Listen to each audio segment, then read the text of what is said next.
We're back. Hello! Hello, everybody. Our kind friend here has offered to test our draft deck with us, although he was not from the same draft. So He's not. We will let you know that. He could have a ridiculously powerful deck from a draft of bots for all we know. Very true. We're going to give him the benefit of the doubt here. Well, probably should have asked him if he cared if I recorded this before we started, but that's okay. We can always not upload. That's true. If you're listening to this, we uploaded it. If you're not, then we're good. A little bit of time traveling, man.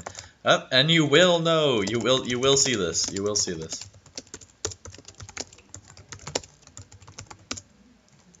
Alright, so this is a decent hand. Not super great, but we've got two colors of mana. We have a Douse and Gloom, we have a Reach of Shadows, a Minister of Pain who is going to bring the pain. Yeah. I like it. Yeah, it's not terrible. Solid. And we'll keep. It's not the worst hand ever. No. Not the best hand we could have drawn. I mean, with how many good 2-drops we have, it's not the best. But. I mean, like, if he, like, plays the...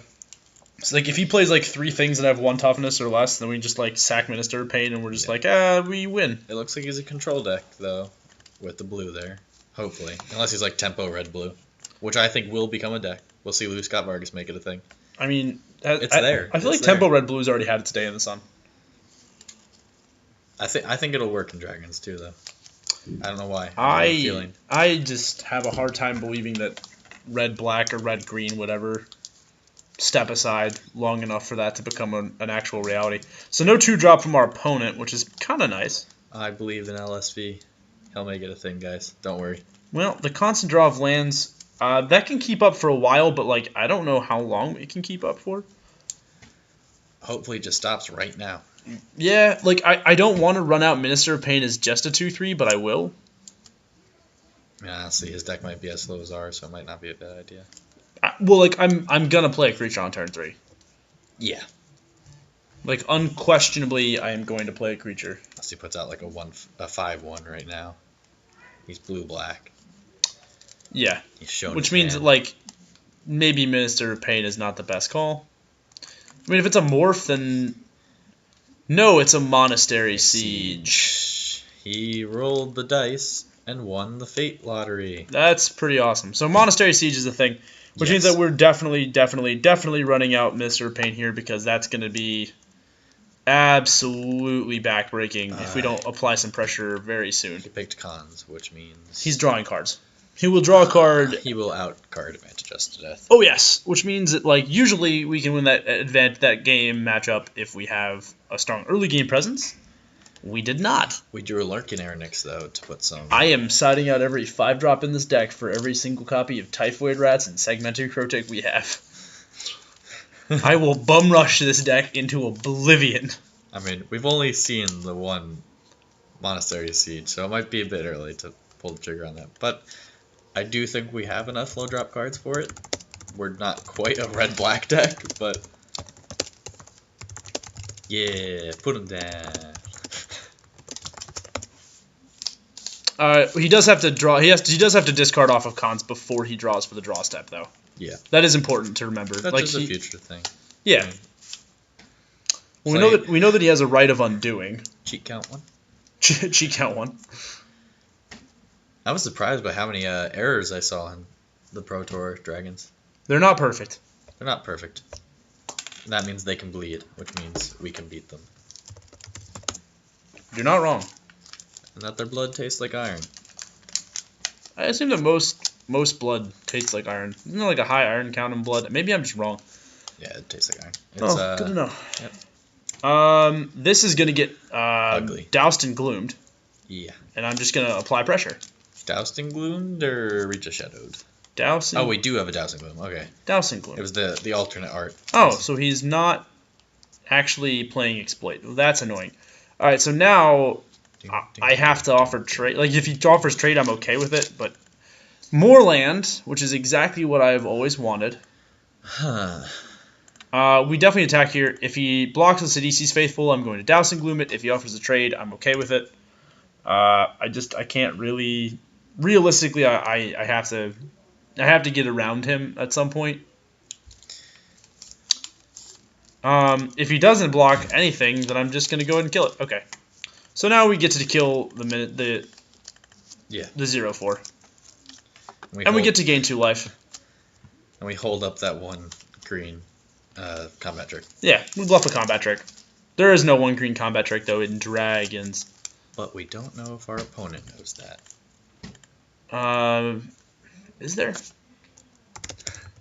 No, but seriously, is there a? There. I'm trying to think. There might be. Yeah, I'm not. There's not. I'm not positive. There's a 1 mana red one. Yeah, there's Kindled Fury. But I mean, when we don't have any creatures up. Oh no, there is a 1 mana. There is a 1 mana one. It's the one that gives you +0/+5 in reach. It's so bad that I literally pretend that it doesn't exist in the set. Yeah, Brave the Sand, Fruit of the Sand, Fruit of the Blessing of the Fruit of the Loom, something fruit, some blessing, of sand, sand fruit. Yeah, right, here's a Mind Rot as well. I mean, he could have hit us with Mind Rot. It's better than the constant aerial formation. If any of you guys have been watching Dragons Pro Tour coverage, one of the announcers constantly refuses to accept that assault formation is assault formation and calls it aerial formation. The entire Pro Tour. It's pretty fun. I actually enjoy it. Aerial formation. I find it very fun. It'd be terrifying, like all those like dragons and dudes just flying right at you. Well, I mean, I think the misleading thing is the dragon on the art. So he like looks at the dragon, and he goes aerial formation. Yeah. But it's a bunch of dudes on the ground in front of the dragon that are the assault formation. Right. Which, you know, in hindsight, like, a card called Assault Formation should really, like, focus on the actual dudes. Yeah, you'd assume there'd be, like, people with, like, spears and, like, a phalanx, like, that's shield what they formation. are, but they're kind of overshadowed by the giant flying dragon, right? Let's be honest, most of this set is overshadowed by the giant flying dragons. This is Dragons of Tarkir. They threw dragons at us, and they were right. So Sidisi's Faithful and a Mind Rot. Like, these are all things that, like, I can't necessarily interact with, necessarily, but they're all things that, like... we sideboard in those 4 Duresses we drafted. I wish. Maybe we'll mill him before he kills us. Huh. Valid strategy. If we put enough board pressure, we will mill them. Like, at this point, like, I'm fine just running out my 3/5 here. 27 cards left. And then, 28? Like, he'll probably hit us for at least 3 here. Like, he'll, like... 28, 27. It's a bit weird. That is. No. Video recording. He asked if we're video recording or taking notes. We are video recording. This will be on the YouTubes. Find us at Draft Radio. I'm telling those who are watching at Draft Radio how to find us, so you don't forget. Yeah. What Brandon said. Tell them to say hi to YouTube. Say hi to YouTube, everybody. I mean, the guy. No, I know. I'm being a dingus.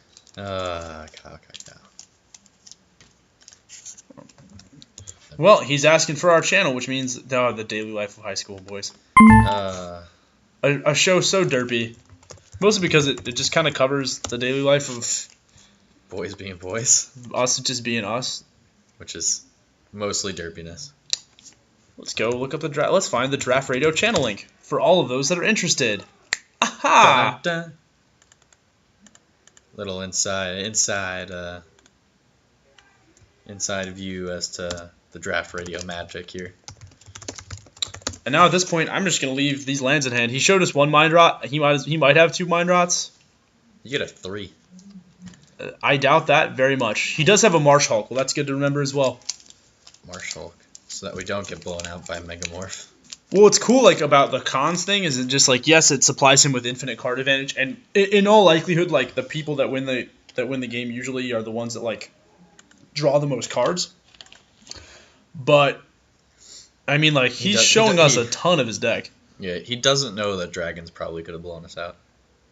To be honest. Yeah, dragons actually probably would have been very hard to beat for us. He might not have known we were. Also, if you can hear screaming like under the background, we're in the private study lounge because we are sophisticated individuals. Yes, come on. Oh, we go to Yale University, and the floor is literally paper thin. So those are people that live underneath us that are being ever so kind as to basically grace us with their presence. All right, so we're at 18 here.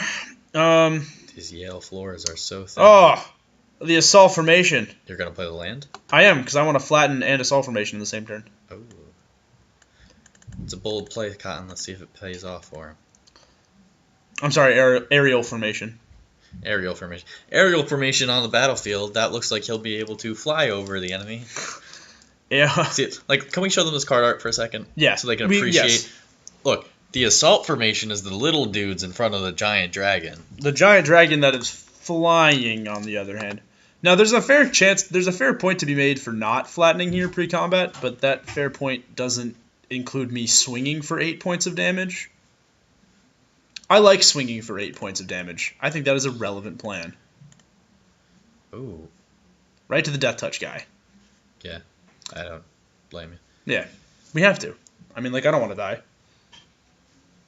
Things like that guy's breathing toxic fume. Yeah, he's kind of cheesy. Yeah. Cheesy like that. Do you want to fight a dude that's breathing toxic fume? Because I sure as heck don't. I was gonna say, what's he got? The Slimmer scoring in hand. He doesn't have enough. He doesn't have enough mana for Coat with Venom. So we're just gonna swing 8 here. Swing 8. Now our opponent does threaten us for 4 on the crackback here. That's important to note. But I think playing aggressive is our best course of action. Or we mill him out. Yeah, or we mill him out. Again, like we're just trying to get our opponents, drain our opponent's resources, and the way to do that is through gradual destruction. Okay, so he blocks the 5/5 or the 3/5 that acts as a 5/5, I should say, thanks to aerial assault formation.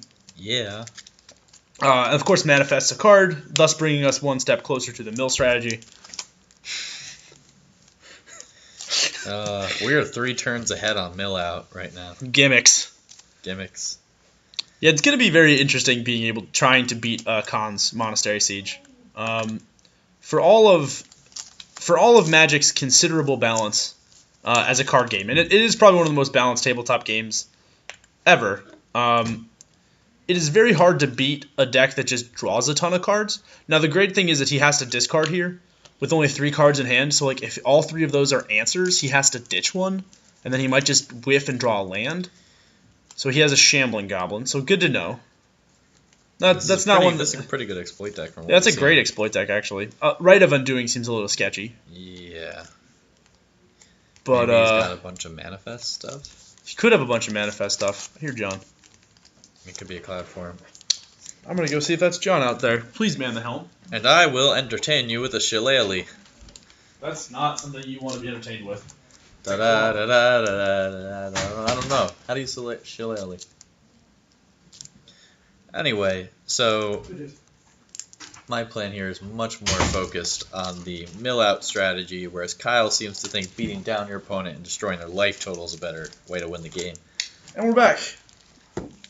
The reasonable part of this channel is back. the reasonable. All right, so our opponent is checking a rules thing really quick. I will probably edit this section out post-haste. Or post-production, I should say. Post-production? Yeah. That costs money. We don't have that kind of money. Unless you like and subscribe to our channel. Help out. I mean, we don't make any money of that anyway, but you guys can tell us how good. But it would be awesome. You guys can tell us, if we're doing a good job. So Much appreciated. He's checking a rules thing. A rules thing. So probably trying to break the rules is what he's doing.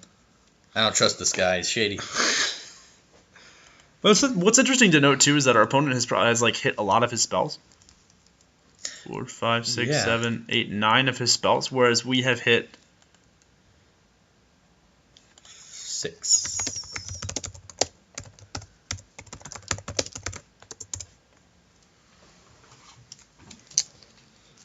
I mean, it's kind of a. We'll assume he's a little bit new, I guess, to manifest. No, that's a fair ability. Manifest is interesting. Morph confuses even veteran players.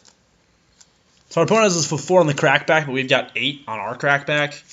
Plus, we have Reach of Shadows, so assuming that our opponent taps out to kill our 5/5, I will tap 5 to kill his Dijon, I guess. Yeah. Oh, we can just pump our whole team too, which is really scary. This could just be a butcher. Yeah. What I would think is that, well, since I was trained on morphs, I just naturally assume they're a different type of creature. But I think a lot of people don't understand that it turns into a different creature. Yeah. That it's a 2/2 colorless, no abilities creature. And if it dies as said creature. Right. And that's an important thing to make note of. Yeah. All right, so just the swing with the Jin, which leads me to believe that that face down card is something nasty. That can be Megamorph. Well, he's Or not. just normal morphed. Well, either way, we have a Reach of Shadows. So, and an Inox Survivalist that will blow up his cons. Yeah, I wasn't even thinking about that. So Yeah. we could pump our guys once and then play him down as a morph. Well, it depends on what happens. If Yeah, if he flips this up and it's something bad, I'm going to Reach of Shadows it. Particularly if my 5/5 gets to live.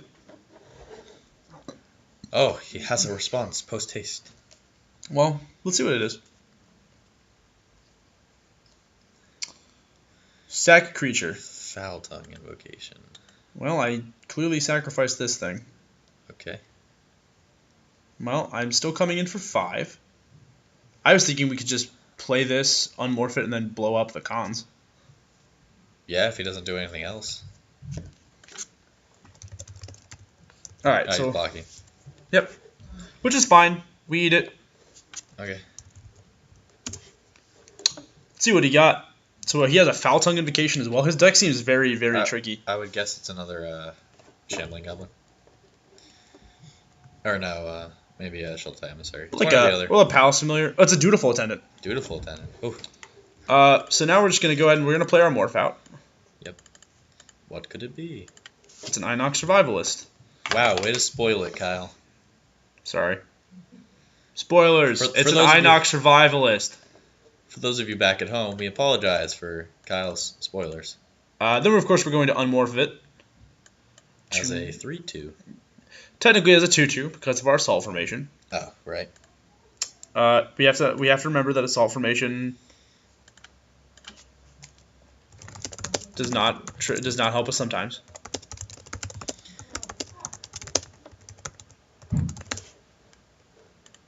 We are going to destroy the cons. And by cons, I mean Monastery Siege. Yeah. And since if our opponent has Mind Rot anyway, we're just going to lose both cards. I'm going to go ahead and play out the Swamp. There's really no point in trying to contain this anymore. I guess there's a point in sandbagging it on the chances that we actually get another land, and then we create a nice shield for our thing, but I think it's just better to throw out our land, and that way we've got more mana to play around with and less to worry about. So I'm feeling pretty confident in where we're at right now. Blowing up the Monastery Siege seems like this will just slow down his deck a lot. Yeah, it does. I'm like up till now too. Like we just have a 5/5 Lurking Aronix, and we're just kind of getting things done with that. I didn't want to take it. I mean, Lurking Aronix is a great card. You think it's stuff done. What is his activated ability? When we control creatures with power 8 or greater, I can force somebody to block. We're at 6. Yes, we are at 6. We're too shy. My, twice bitten, once shy, baby. Or once bitten, twice shy, I guess is how that song goes. It's a bold swing, Cotton. Yeah, I would not have swung there unless I really had something in hand. Yeah, I mean, he's telegraphing a removal spell and or a big creature. Could be a Gurmag Angler. Could also just be a couple of low creatures. Very true. Palace Familiar. It's a Merciless Executor. Yeah. Choose to sack my Inox Survivalist, I guess. Yeah, I guess he sacrifices his Digin. No, he sacrificed the Merciless Executioner. Yeah. Because he can just chump block this guy all day long.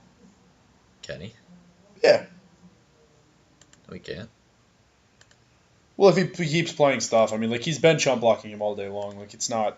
Oh, I thought you meant with the Lotus Digin. I was like, they don't bounce. No. I was no. Lotus Digin just eats it.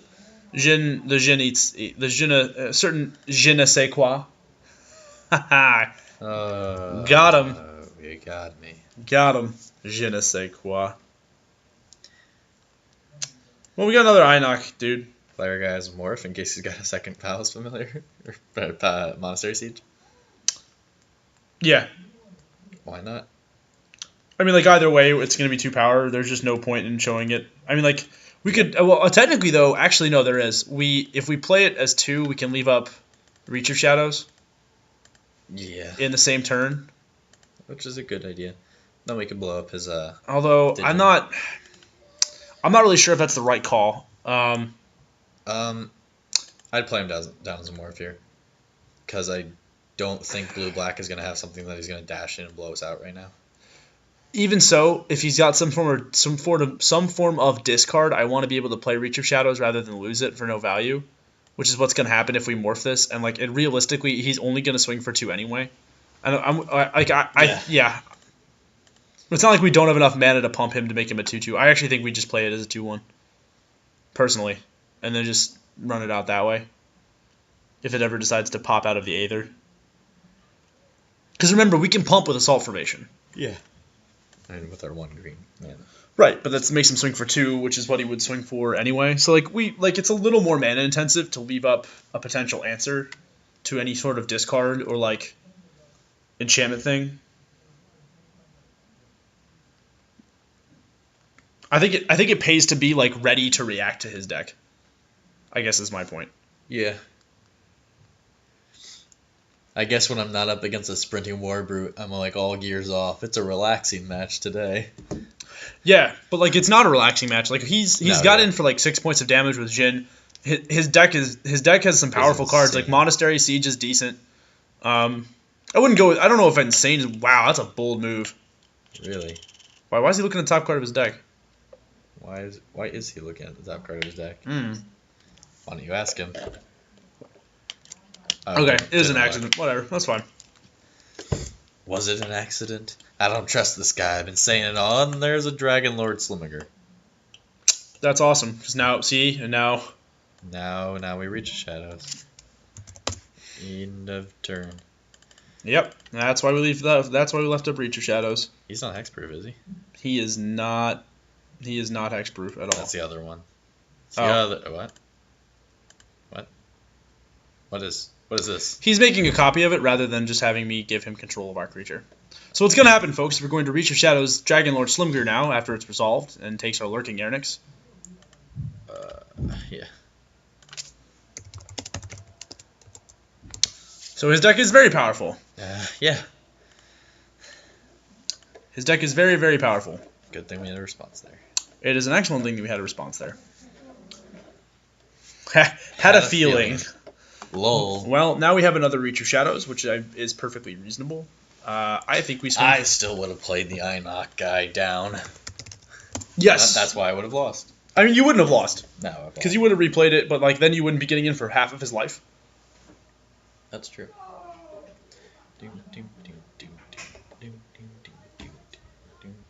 No blocks. No, I want to leave up Reach of Shadows. You will leave up Reach of Shadows. Because we have him dead anyway. No, you will leave up Reach of Shadows. If we tap 3, we'll only have 4 mana on Reach of Shadows cost 5. It costs 3? I thought it cost 2. Okay, my bad. Yeah. I was thinking it was just a green and a black. No. I wish. God, Assault Formation would be insane. Assault Formation has like straight up just value. Just pretty much won us this game. It does this Jhin has just got in though for $1 billion. The great thing is it doesn't have a lot of mana investment to get it going compared to like the other enchantments, other than Echoes of the Kintry. But even then, like Echoes of the Kintry is 3 mana, the bolster 1. Right. I mean, Echoes is a great card though. Don't get me wrong. No. I'm just talking about like the mana investment for like the great cards like Skywise TC. This Jhin could just take him all the way. This Jhin has gotten us for half of our hit points. Does he have a thing to do every turn? Because like this Jhin is just attacking every turn. I mean, he's drawn like 1 billion cards. That's true. He did get a lot of card advantage off of that. Is it Dragon Lord Slimger number 2? He is exploiting the Jhin. Sure. Huh. So he's gonna look for 4 cards. Yeah. One in your hand. At EOT, we're gonna kill him though. Him? You don't want to save it for... No, yeah, I guess. Yeah, because if he ends the turn with one creature up, he's at 6, yeah, we swing 6, we win. And, like, Slimger's Scorn doesn't do it because unless he has another dragon in hand. Because we can pay the 1 to cop. We can pay the 1 for our Reach of Shadows. So he has to have Hand of Slimger and a dragon in hand to avoid losing this game right here. Yeah, cool. Let's see what else he has. He has a Grave Strength, which I'm not worried about. But, I mean, you've lost to worse. He has a Jeskai Infiltrator as well, so he does have some very powerful cards. He has some very powerful cards. But EOT, we're going to finish him off. I think that's just the gentlemanly thing to do. This is the part where you scoop, my friend. Reach of Shadows numero dos. Gonna bring us them big beats. Remember, Reach of Shadows, much like Sultai Charm, does not kill morphs. No, it does not kill morphs. And the funny story behind that is that Brendan killed a morph once at a GP, and no one told him not to do it. With Sultai Charm. With Sultai Charm. And hey, look at me now. Just won my first live draft. Alright. And... Alright, so our opponent gives us a scoop. Audible clap.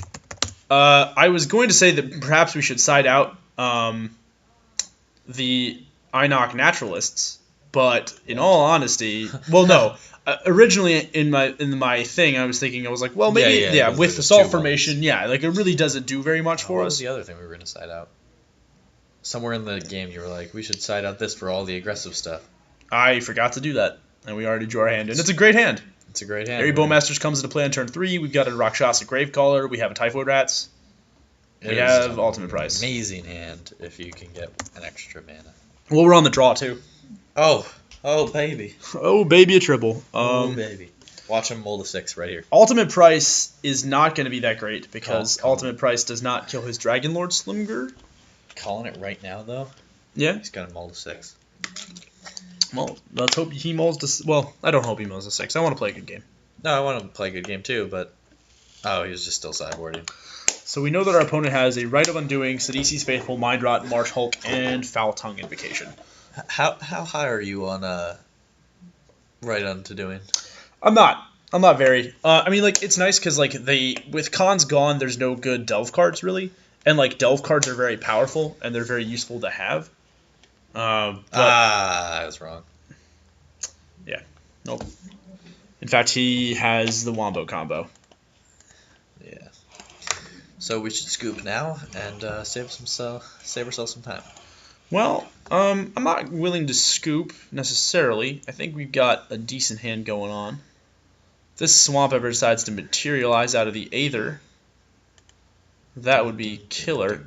I am fine offering Typhoid Rats with Shambling Goblin. He's shown us enough exploit outlets that, like, yeah, I actually it's gonna blow up the Shambling. Right, exactly. I just don't want him blowing it up for value, the Shambling Goblin. Yeah. So, I'm completely fine just being like, yeah, Typhoid Rats can eat it and die, and then yeah. And that's how the cookie crumbles, as they say in Chicago. Yeah. But only Chicago. Nowhere else.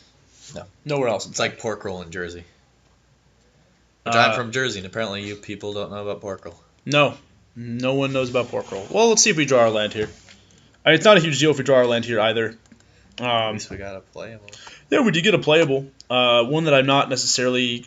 Well, I'm going to get it for 1 here. Yeah, we are. And the race begins. It's on, Shambling Goblins. Battle of the Value 1 drops. Now, if I was him, I would not offer this trade. No, I would not. But I'm not him, I guess. You're not him. We don't know what he is. He's got plans, Kyle. He's got plans. He's got plans inside of plans. Maybe he's thinking that Death Touch is more valuable than the -1/-1. I'm just thinking that, like, potentially 1 damage does not make much of a difference. 1 damage versus the value of exploiting the Goblin to kill the Typhoid Rat anyway. Yeah, in this matchup just doesn't seem very strong. Now, granted, he could have something like Dutiful Attendant in hand to get it back, maybe, which is encouraging him to make that kind of a block. That's true. But I was thinking even just exploiting it with a Sidisi's Faithful. You that's what I mean. Yeah, like and kill the and you kill my guy and you bounce whatever else I play. Like I would not have made that trade. I am happy he made that trade because it's good for us. But this is a learning channel. We're explaining to you the reasons you would not make that trade or make that trade. Yeah. Like, for example, having the dutiful attendant to recur the goblin anyway. Or like just especially because like he's shown us so many like Delph cards. That's true. Yeah, I would like that's why I'm thinking I'm like why wouldn't you save that? If this is He might be fueling Delph cards. a monastery siege, that's true. I mean not Delph cards, exploit cards. Jeskai infiltrator. Jeskai that is going to get ultimate priced. Yes. In its face. Quickly. I literally cannot deal with this card. A land here would be great. A land here would be great. But second ultimate price isn't the worst. We can survive without a land for probably one more main phase. Yeah. Before this gets to a place where we are super dead. Yeah. That's how land works. Yeah. Now, granted, there are 15 land in here, which means we have a 50% chance of hitting a land. Wait, we have 15 land? 15 land left because we have 2 land in play. Oh, I was like, who made that decision? No. we're playing 17, which might actually be risky because we do have a higher end curve. And like we knew we were keeping a slow hand, but in any case, yeah, Jeskai Infiltrator can't live. That card actively beats us. Card is insane. Yeah. It's very powerful. It is a very powerful card. Easily first pick worthy. Because it manifests itself? Yes, it manifests itself. So you can just recur. Yeah, you can just, yeah. And then just keep making things. And while it's the only creature on the battlefield, too, it's unblockable. So you at least guaranteed 1 activation of it, and then you get another manifest card, and 2 damage, and then you play whatever else, and then you just... What you do since you shuffle it as a morph is you swing with the 2 morphs, and then it's a guessing game of which one's the Jeskai Infiltrator. Well, you don't morph it. You manifest it. You actually put it back in the library. Yeah, I'm just saying morph because habits, but I got you. Yeah, and then you flip it up once you're dealing damage or it's getting blocked, and you blow them out, and they cry. Dutiful Attendant. There it is. Well, we're gonna ultimate price the. No, I'm gonna run Dutiful Attendant. I'm gonna run my Anak right into Dutiful Attendant. Oh. And because he's gonna return Jeskai Infiltrator. Yeah. And then. We just ultimate price him again, and he cries a little bit. Well, here's the thing. Actually, I could just play my morph out and then not trade my 2/1 for a 1/2. Yeah, we could do that too. And then let him get value that way. We could also cry a little bit on the inside, but we did draw our land, which is great. We did draw the land. That is the important thing to note. We drew the land. That's what we want. That's what I want. I like land. Now, if he runs Dutiful Attendant into my 2/2, more power to him at that point. I mean, it'd be a bold strategy, Cotton. Well, I mean, it all depends, too, on like how aggressive married he is to Jeskai Infiltrator as a way of winning his game. I think that, like, we saw other finishers. I don't... He might be thinking he needs it, but... Right. I saw enough out of his deck that I wouldn't be necessarily going, oh... No, I wouldn't either. I think... Win condition. Yeah, I think I'm very comfortable leaving this back as a speed bump and then just... Mind Rot. Ooh, we're getting Mind Rotted. And we're gonna say, nah. Easy, the 2 cards that I can't play. Yep. You got me with the Mind Rot. You got me. We lose. Well, we don't lose. It's just too much card advantage. We lost some of our pressure. Oh my gosh, you know what I feel like now? What? Little Pizza Hut pizzas. Random, but okay. Not. I'm sure the viewers back at home know. Not little Pizza Hut pizzas. Like personal best Pizza Hut pizzas. Yeah, the little personal ones you get in like the square box. Yeah. Pepperoni. Like, it's something about like the Pizza Hut pizzas aren't great themselves, but when they're in that little personal size, there's something about the crust and like they just give you the right amount of pizza. Yeah, that's fair. All right, so he's gonna put Jeskai Infiltrator. You don't get it to play though; it goes back to your hand. Oh, he's just revealing it. Okay. And he's following the rules, Kyle. Now I can just kill it with ultimate price. And then 2 lands means I have Reach of Shadows, because if Dragonlord Slimger comes into play, I'm in some trouble. Yeah.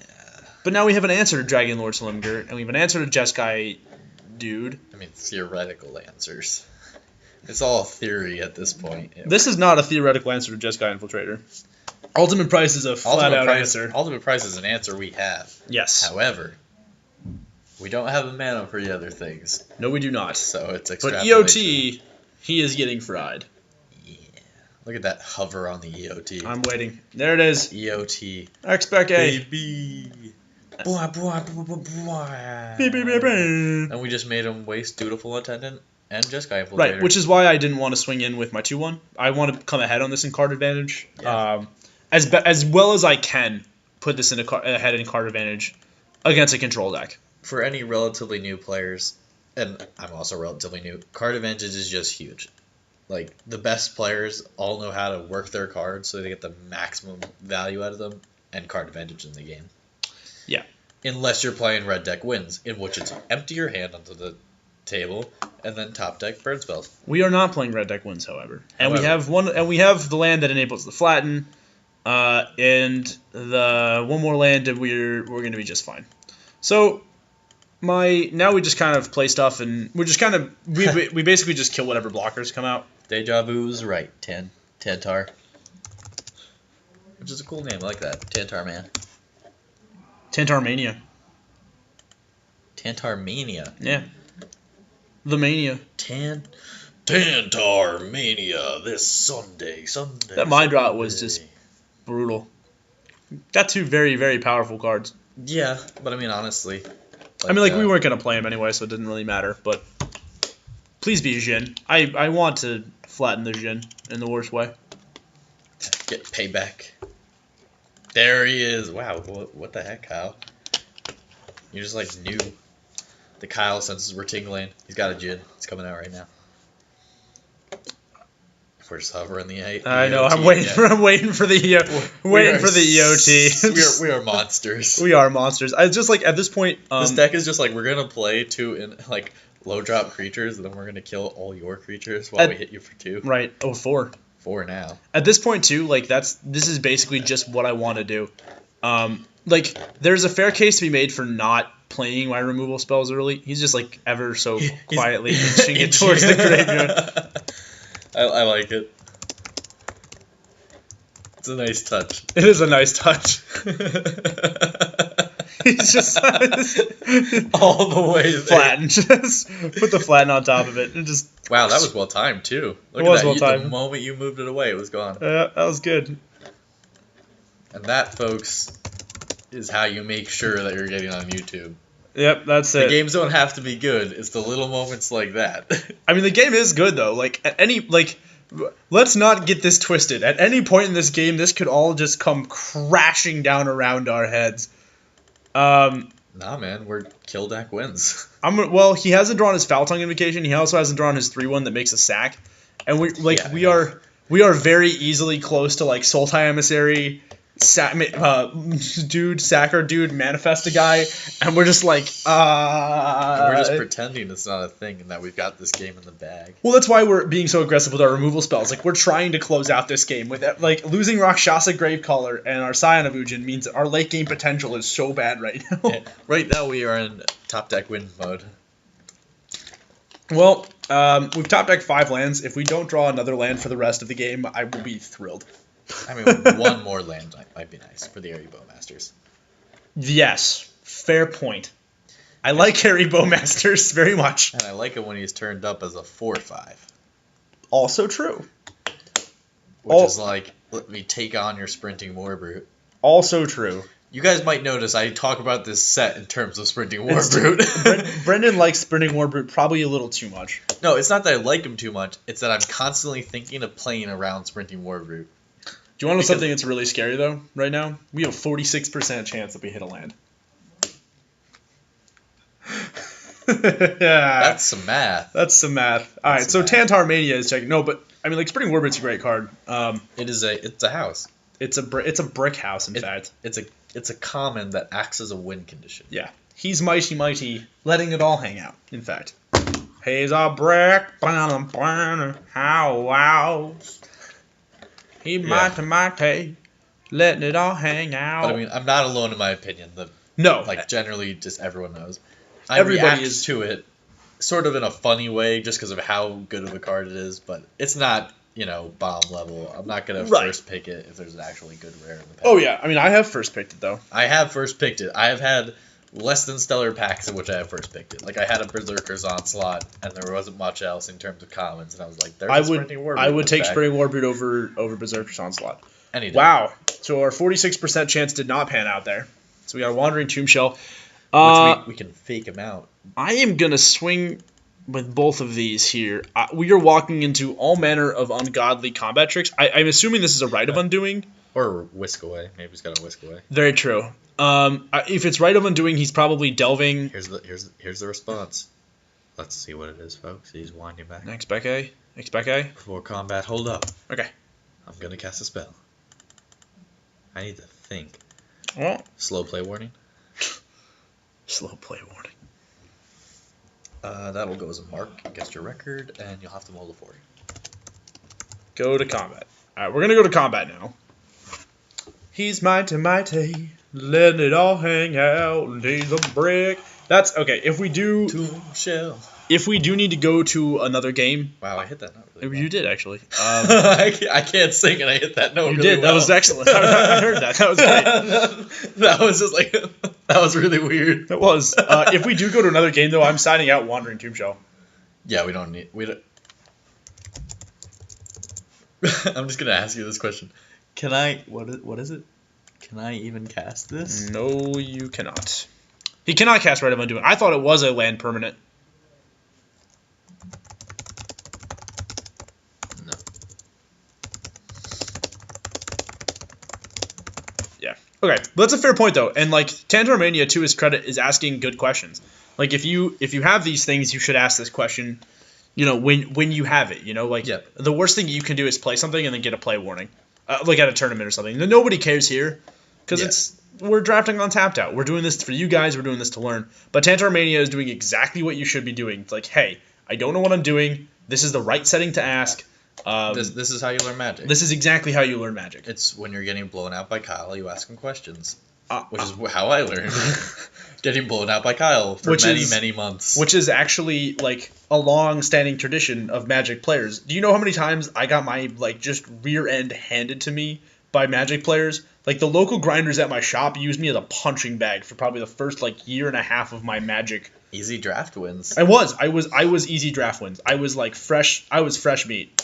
That scene in Shawshank Redemption where they're rolling up in the bus like, we got fresh fish for sale. I was the fresh fish. Yeah. And, like, everybody starts that way, though. I'm too pretty for Magic. I can't. He can't send me in there, man. Joel Larson is too pretty for Magic. There are some attractive. Joel Larson I think it's a requirement. Like, you can't be too ugly. Like, I wouldn't go that far. No. I wouldn't go that far. But I honestly haven't seen many that I was just like, wow, dude. Joel Larson. I'm telling you, Joel Larson is the prettiest. Like, I know who Joel Larson is. I was like, who? I recognize the name. Yeah. Who put an Abercrombie and Fitch model behind Pro Tour. a Pro Tour deck? I was very shocked the first time I saw him play Magic. Maybe it's a secret advertising campaign by Abercrombie and Fitch. Oh, they're branching off to a whole new demographic. Yeah. Well, you know, like, you don't think about it, but like, if you make nerds feel bad enough about themselves, they're gonna go and buy their clothes. Hey man, that Larson guy looks pretty spiffy. What's he wearing? It's a subliminal advertisement campaign. Oh, that's awful. That's so bad. Oh, is it Slimger? Is it the Dragon Lord? Come on, be Dragon Lord Slimger. Oh, Slimger, I have a reach of shadows for you. No, it's Assault Emissary. So now do we get blown out by the Executioner? Is the time? Is it? Alright, so we don't really untap either of these guys. Survivalist and Bowmasters are both gone. Wait. Did he have two? Wait. No. Because he had two of them? So combat happens, right? Okay, yeah. So that's past one untap step. He Ojitais Breath at the beginning of combat to tap down this guy. Then his turn happens. Yep. You get what I'm saying? I got you. Yeah. We're not going to miss up this chance to get aggressive for one, though. Heck yeah. At this point, Wandering Tomb Shell takes him out for an eighth of his health. Yeah. So thinking of Magic in terms of percentile health, he's gonna trade here. Yeah, I would. Yeah, I definitely I don't know unless I've got the exploit in hand. No, he definitely wants to. Like, because the 2/2 like is gonna trade with our morph or force us to unmorph our guy. Yeah. Yeah. I don't disagree. I just think like if you had the exploit in hand, I probably wouldn't do it. I don't think he has the exploit in hand. I'll be completely honest. Yeah. At this point, he's got two cards in his hand. He's probably been top decking for a while. I mean, I'm going to go ahead and run out this land. My reasoning is that at end step, I will unmorph Area Bowmasters with Megamorph. Oh, so we got some at EOT. Oh, he's got some EOT shenanigans. Is it right of undoing? Not Shillelaghs. Not Shillelaghs. I'm still a little bit like shocked. Shillelaghs instead of shenanigans? No. Oh, you actually can't delve for the cost.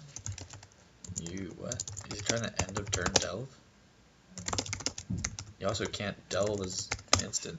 You can. Well, you can't delve for the unmorph is the issue. If you could delve for the unmorph, you're not casting the card. You're flipping the card face up. I didn't realize he thought he was. That's the issue here. Yeah. Okay. At hand, which again is I another. Thought he was playing it right at your end step, and I was like, "Is that manifest?" For those watching, while Kyle types in chat, it refers to the mana cost of the creature. Alternate mana costs do not work. I'm right in that, correct? Yes. However, you can play it for its morph cost. The exact wording of morph. When you manifest a card, the exact wording of manifest is that you have to pay the casting cost of the spell to flip the card face up. So you're not casting the spell from your hand, which is when Delve would actually be utilized as an ability. However, you can megamorph it or unmorph it. Yes. For example, let's say, for example, if we had manifested our Airy Bowmasters rather than morphing it as we had chosen to do, I could flip up Airy Bowmasters for either its morph cost or its manifest cost. So either its casting cost or the megamorph ability. So that's something to think about when you're playing these kinds of games. And I can easily see why Tantar Mania is doing that. It's a good rules question. Yep. No, like it's very manifest is very tricky in that particular wording. It is, and it's more because of the wording of morph that you can use the morph cost than it is the wording of manifest. If he's smart though, what he'll do is he'll use Rite of Undoing to bounce my morph guy, and return Gurmag Angler to his hand at my end step, and then he will. Yes, I think he's gonna do that. Yeah. Okay. If he's smart, he'll tap all 4 of these to do. Like I don't think this guy's a new player. I think No. The set. No, yeah, and like it took me a while to get into it as well. I learned in cons, so this all sort of comes right. And as part of my learning. As guessed, he is Rite of Undoing to bounce. My guess would be he bounces Airy Bowmasters here. Yes. That sounds so knowledgeable. Listen, let me go. This all comes from one day of watching Pro Tour coverage. That's a great way to learn, though. It is, because they do a good job of explaining the rules. They cards. Do. They very much do. I have to say the shout casting is good. Part of the reason that I love the announcers. I love Ian Duke. I love listening to Louis Scott Vargas. Louis Scott Vargas is the man of legend. I did. I'm showing him what it is. Oh, I told him what it was. He asked again, and then I showed it. Okay. So now he can play his Gurmag Angler for a whopping 1 mana, if he really wanted to. And now I'm not even worried about it. In all honesty, I have a Wandering Tomb Shell. Yeah. Nah, we ain't messing with that. No. I mean, I'm waiting for Dragonlord Slimger to pop up his ugly salamander-like head. Is that what we're saving Reach of Shadows for? Absolutely. Exposing ourselves to the Mind Rot? He's only shown us 1 Mind Rot. I'm not playing around a card that I don't know exists. If he Mind Rots me here, then I'm going to cry real man tears. I will cry with you for different reasons. I don't know what those different reasons would be, other than we just got blown out by. No, we're just leaving it at that, guy. By Airy Bowmasters. Well, I mean, we could play this land, and then that would leave up. I mean, I'm going to play it anyway. He's already shown us the Mind Rot. I'm not playing around a second one. He's already inching the. No. This guy, I like this guy. I do too. He's. I like you, Gurmag. Nope, no dead Gurmag. This guy's a good sport. He is a very good sport, and he's and hopefully he's learning. That's the big thing. For me is I want. This is the kind of person that's fun to play in real life too. I bet. Yeah, you're not wrong. And I started Draft Radio so that people would ask these kinds of questions about Limited because people are always really intimidated by the format, and it bugs me because of how fun it is. I view it as less intimidating than Standard. I don't know what it is. It's because I guess people like Standard because it has such a meta. You can go and find the Standard decks and then just build them if you have the money to do it. Yeah. But limited. Like once you learn the card names and like actually start playing Magic, it's not that bad at all. No, it really isn't bad. I mean, I think it's a much more skill-intensive format, though. It is much more skill intensive. And I think that's what intimidates people. Like I said, you do have to learn the card names. What is? He is playing Merciless Executioner. I'm assuming that Merciless Executioner sacks himself, and I will, of course, sack my 2/1 because 2/1. It's a Goblin Piker at this point. You know, you gotta take what you get, though. Oh yeah, I mean, like I'm not. He's put in work. He has actually. This guy's got in for probably 6 points of damage. Viking Funeral. Viking Funeral. He goes out the way that any good Einok would want to go out, which is battling an axe-wielding orc dude. Like his mom did. That's a strange mother-son relationship, but I like it. All right. Hopefully we'll draw. I mean, like at this point, I'm pretty sure we're gonna start picking up lands. Or an assault formation. I knew you were gonna say that, so that was beautiful. That wasn't coincidence. I knew you were gonna. Now we have a 6/6 Wandering Tomb Shell, and I think at this point our opponent is gonna be in a rough way. He's done. He's got no answers. Well, that's not true. Except for Slimger and all of his other answers. Slimger doesn't answer thus right now though. He takes the Wandering Tomb Shell. And it's 6 damage. Because toughness.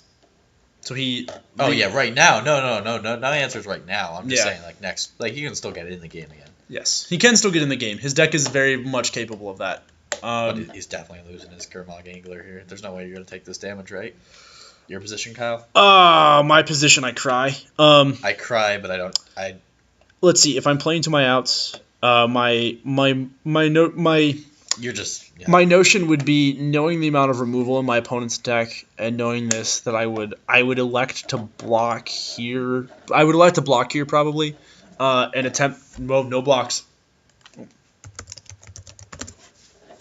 So no tricks other than the fact that he's a 6/6. Yeah, there's no tricks. I'm not pumping it. I'm not gonna it pays for us to leave up our mana and be reactive against this guy. It's just the fact that we've got the 20 health. There's really no way to. Right, it's not like there was no good move there. What I was just saying is like, what would you do in this position? Oh no, like that's the thing. Like playing to his outs, like he's looking for Foul Tongue Invocation, and then he doesn't know it, but like he has to play Foul Tongue Invocation to kill my 2/2, and then he has to find a way to deal with the Wandering Tomb Shell that isn't Slimger. Gloom would help. Because if he swings this thing at us, I go to 15, he resolves Slimger, EOT, I kill Slimger, and then I actually kill him.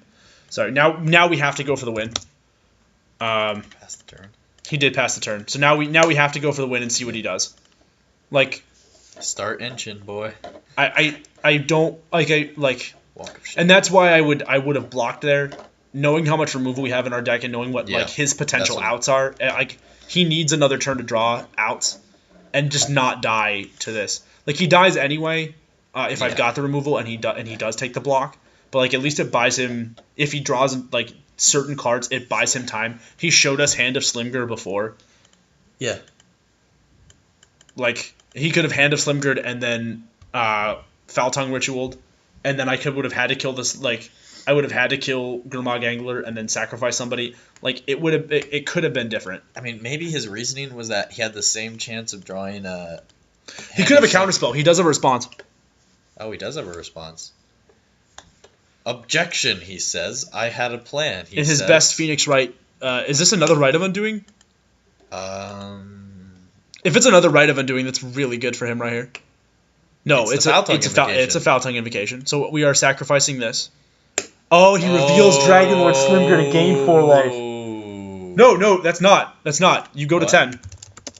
You go to 10. What is he? Why is he saying? Because he revealed the dragon, so he goes to 10. This is not game. This actually got a heck of a lot more interesting. And he's gonna steal our guy. Oh my. Yeah, then he'll steal. Then he'll steal our guy. He's back in this. Oh, he goes to 6. Oh, because he. Right. So yeah, he does. Right. It's over. Yeah, it is over. You hit him for 6. Yeah. I just want to see what I draw. GG. Wow. All right. Yeah, I thought we were both like, he goes to 10 health, he survives. I was like, the most we could have done there is we could have pumped our guy and swung 8. Wait, what was our next draw? It was a Dousing Gloom, which we can't direct at players. And we can't direct that at Slimger. He was coming back. Like, that was going to be huge. Wow, that was awesome. That was a great That was a great game to comment on. Well, folks, I'm Kyle Ott for Draft Radio. And I'm Brendan Malloy for Draft Radio. Thank you so much for joining us, and that was awesome. I know you have tons of places to go for your Magic-based content, but I'm glad you went here. Don't forget to like, comment, and subscribe, and until next time, I will see you later. See you later.